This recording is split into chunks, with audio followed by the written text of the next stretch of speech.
مریم چرا گریه میکنی دخترم؟ ببین اینطوری که من نمیفهمم مشکلتون چیه. حالا هرچی هم که هست با صبوری و آرامش برام تعریف کن.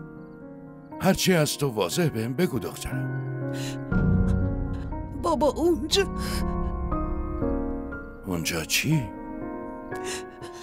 اونجا مریم دخترم، همه چی رو برای بابا تعریف کن دخترم. چرا میترسی؟ اونجا چه اتفاقی برات افتاده؟ به بابات همه چی رو بگو عزیزم. بابا اونجا شرایط طوری نیست که شما فکر میکنی.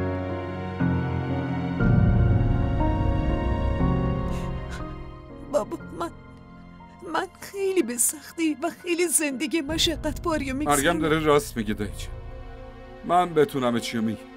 نمیدونم چرا مامان همه چی رو ازتون پنهون کرد، در حالی که اون هیچی رو ازتون پنهون نمیکنه، همه چی رو میگه. نمیدونم چرا این مسئله مهم رو بهتون نگفته. دایجان، من ضرر خیلی بزرگی توی کارم کردم.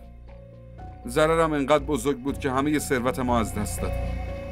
الان شرایط زندگیمون تو مالزی اونطوری نیست که قبلا بود دایجان. ولی این مسئله رو که آبجی بهم گفته،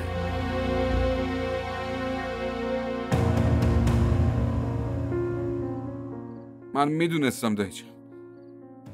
مامان نمیتونه ازتون چیزی رو پنهون کنه.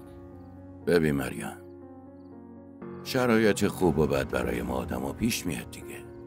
توی کار و تجارت گاهی سود میکنیم، گاهی هم ضرر. و هر آنم ممکنه که وضعیت امروزمون رو فردا نداشته باشیم. دایی خیلی خوشحالم که شما اینو درک میکنید، ولی من اینو چطور به مریم بفهمم؟ تو چرا اینقدر ناراحت میشی دخترم؟ همه خانواده اونجا، هر اتفاقی بیفته برای همه میفته، همه چی درست میشه. آبجی هست، احمد هست. بابا احمد هر جور خواست من باش همکاری کردم. من اونجا دارم کار میکنم، خرج اون خونه رو من دارم میدم. با این وجود بازم روی من دست بلند میکنه.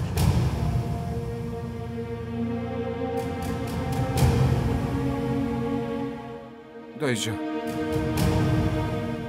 شما به من گوش بدید. اصلا خودتون فکر کنید. ضررمون انقدر بزرگ بود که ما همه چیمون از دست دادیم. اگه تو این شرایط مریم داره برای گذراندن زندگی بهم کمک میکنه، من بهش احترام میذارم. برام ارزش داره و کمکشو فراموش نمیکنه. و اصلا اینطوری نیست که مریم همیشه باید کار بکنه. اصلا فقط تا وقتی که یه کار خوب پیدا نکنم اون کار میکنه. بعد از اون کارش استعفا میده. بهتون قول میده. تو رو دختر من دست بلند کردی.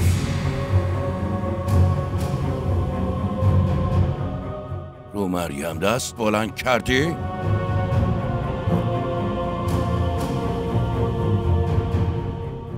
به خاطر ورشکست شدنم خیلی ناراحت بودم. عصبی شده بودم.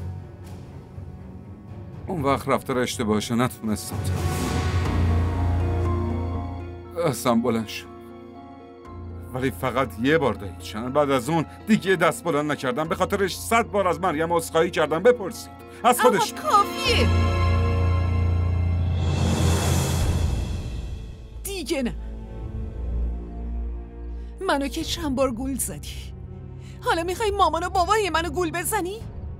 تو چی میخوای؟ منظورت از این حرفا چیه؟ که من صبر و تحمل ندارم؟ من از پس مشکلات ریز و کوچیک نمیتونم بر بیام؟ تو رو اذیت میکنم؟ شکنجه میکنم؟ به همین دلیل تو رو من دست بلند کردی؟ جلوی مامان بابا میخوای نشون بدی من همچین آدمیم؟